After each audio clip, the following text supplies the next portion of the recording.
बिस्मिल्लाहिर्रहमानिर्रहीम अस्सलाम वालेकुम। आज हम आड़ू का जूस बनाएंगे।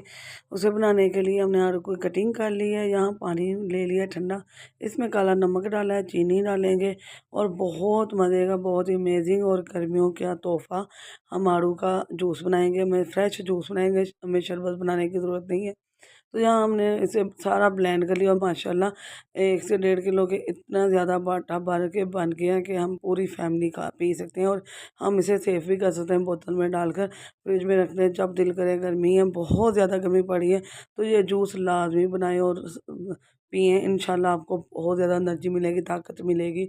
तो आजकल तो पंखे के नीचे बैठकर भी इतनी गर्मी लग रही है, कूलर के आगे यहाँ, तो आपको ये पिएंगे तो एसी की ज़रूरत नहीं रहेगी। तो इंशाल्लाह नई वीडियो के साथ हाज़िर होंगे। आपने लाइक शेयर सब्सक्राइब ज़रूर करना है और नए नए अंदाज, नए तरीके से डेली फूड आपके लिए रेसिपियाँ ला रहा है। दुआओं में याद रखिएगा। अल्लाह हाफ़िज़।